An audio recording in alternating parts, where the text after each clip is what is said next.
Kwa namna ya pekee sana ni mshukuru kamisa wetu kwa kuweza kunipa pia hii nafasi. Yeye ameshawahi kufika pale kiwandani, kwa hiyo at least ana picha ya kitu gani kinaendelea. Kwa majina anaitwa Deo Mbilini. Kampuni yangu inaitwa Mountain Test Food. Tuko kijiji cha Siukula, kata ya Kimo. Tunajishughulisha na kununua bidhaa za kilimo mbalimbali na kama alivyosema kamisa wetu, kwa leo ningependa kuzungumzia zaidi zao la magimbi ambalo tunalinunua kwa wakulima, na hii ni sehemu ya utekelezaji wa ilani ya Chama cha Mapinduzi.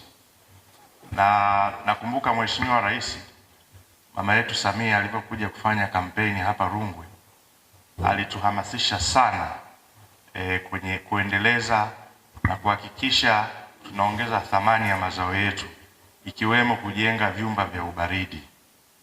Hilo ni jambo ambalo lilizungumza, lakini pia liko reflected kwenye ilani ya Chama cha Mapinduzi.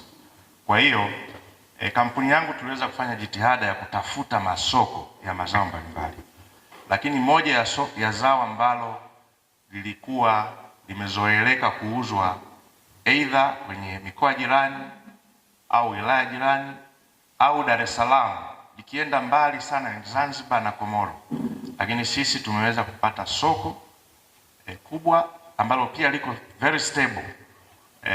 Ni soko ambalo liko Ufaransa, lakini pia ni soko kwa sehemu fulani liko visiwa vya Mayotte. Lakini pia tunategemea zao la magimbi liende kwenye nchi kadhaa za huko Ulaya. Kwa hiyo kama kampuni tungependa kuhamasisha tuendelee kuzalisha magimbi, tuendelee kuzungumza na ndugu zetu wazalishe magimbi, na pale magimbi yanapokaribia kukomaa, basi tunawakaribisha kiwandani kuweza kutupatia taarifa. Sisi tutatembelea shamba, tutaangalia na tutafanya makubaliano. Utaratibu wetu sio kukopa. Sisi huwa tunalipia mazao baada tu ya kuvunwa, kabla hata hayajafika kiwandani kwetu. Huo ndio utaratibu wetu.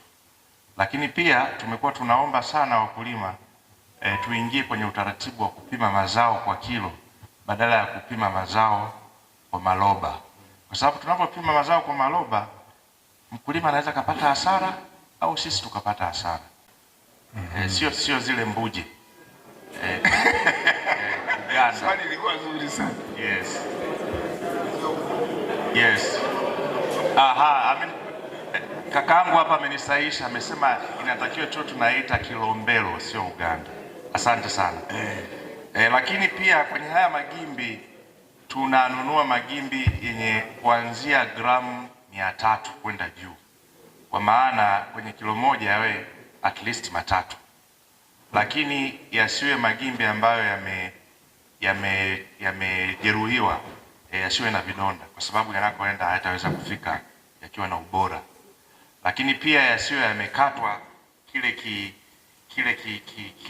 kikonyo kile kinatakiwa kibaki, kwa sababu gimbi linatakiwa liendelee kunyonya kwenye kile mpaka litakapofika. Kuhusu swali la pili, hii shughuli ya kununua magimbi tumeanza toka mwaka jana mwezi wa 7, na ukienda maeneo ya Kiosa, Kiobo, Ibililo, Kandete, huko sisi tumeshakuwa wenyeji, tumeshanunua muda mrefu sana huko, lakini pamoja na maeneo mengine. Na mpaka sasa hivi kwa wastani tumekuwa tunapeleka kontena 2 mpaka 3 kwa mwezi. Lakini mahitaji ya huyu mteja kuna kipindi alikuwa makubwa, akawa anahitaji kontena 2 kwa mwezi, lakini kwa sababu ya upatikanaji wa mzigo ikawa changamoto. Kwa hiyo target yetu ikashuka mpaka kontena wastani wa 3 kila mwezi. Lakini uzalishaji ukipanda, basi tutamrudia tena kumwomba apandishe target yetu.